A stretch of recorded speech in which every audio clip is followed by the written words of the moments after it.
Hulagu Khan Iran का हुक्मरान कब बना। दोस्तों, जब हलाकू खान ईरान का हुक्मरान बन गया तो उसने सबसे पहला कौन सा काम किया। दोस्तों, खलीफा बगदाद को इब्ने अल्कमी ने कैसे चालाकी से धोखा दिया। दोस्तों, मेरा नाम है मोहम्मद यूसुफ खान, मेरा यूट्यूब चैनल देख रहे हैं मेरा ऑफिशियल।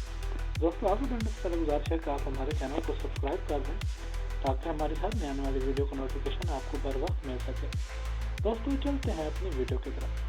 दोस्तों, हुआ कुछ यूँ, जब 1256 में हलाकू खान को ईरान का हुक्मरान बनाकर भेजा गया तो पहले हलाकू खान ने ईरान में कत्लेआम किया। उसके बाद भी कई ममालिक पर हमला आवर होता रहा। जब उसे इब्ने अल्कमी का पैगाम मिला तो उसे बगदाद में दिलचस्पी पैदा हुई। वो 2 लाख की फौज के साथ निकल पड़ा। उसकी फौज बारूदी मवाद से लैस थी।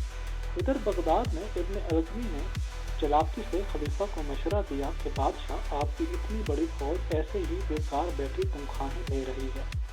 इनको दूसरे इलाकों के सरदारों के पास भेजकर किसी पैदावारी काम पर लगाएं, जिस पर ज्यादातर फौज दूसरे इलाकों में भेज दी गई।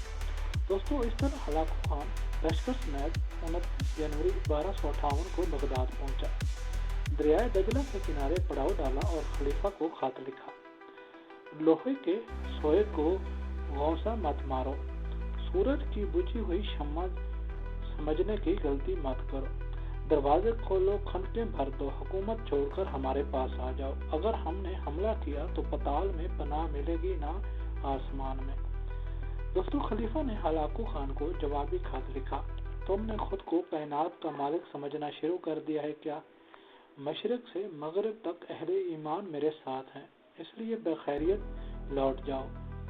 दिन पर दिन गुजरते रहे। इस दौरान दरियाए फरात के किनारे आबादी को हलाकू खान के सिपाहियों ने निशाना बनाना शुरू कर दिया, जिस पर खलीफा ने फौज मुकाबले के लिए भेजी जो ततारियों के लश्कर के सामने ना टेक सकी, और चंद दिन के अंदर अब्बासी खिलाफत के सारे फौजी मारे गए। दोस्तों, बगदाद के शाही महल की ऊंची दीवारों वे हेकल दरवाजे के पीछे बैठे खलीफा मुस्तहसन मुतफक्किर थे कि अब क्या किया जाए। ऐसे में इब्ने अल्कमी ने मशवरा दिया कि वो खुद हलाकू खान का इस्तकबाल करने चले जाएं, उसे मालो दौलत से नवाजें। हलाकू खान बेतहाशा दौलत लेकर चला जाएगा। दोस्तों, 10 फरवरी 1258 को खलीफा चंद फौजी अफसरान और दरबारियों के साथ निकलकर हलाकू खान के खेमे की तरफ बढ़ा तो उनके साथ आने वाले तमाम लोगों को खेमे के बाहर ही रोक लिया गया और खलीफा के खेमे के अंदर जाते ही सब सिपाहियों को और दरबारियों को कत्ल कर दिया गया। दोस्तों, जब खलीफा को वहीं पकड़कर कैद खाने में डाल दिया गया, उसे कई रोज तक भूखा प्यासा रखा गया। जब वो भूख से निढाल हो गया तो उसे निकाल कर हलाकू खान के सामने पेश किया गया। कई रोज से भूखे अब्बासी खलीफा को हलाकू खान ने हुक्म दिया कि वो जो हीरे जवाहिरात लाया है उसे खाए। हलाकू खान ने कहा, खाओ ये हीरे जवाहिरात। खलीफा बोला, मैं ये कैसे खा सकता हूँ। जिस पर हलाकू खान बोला, तो फिर ये चीजें जमा क्यों की।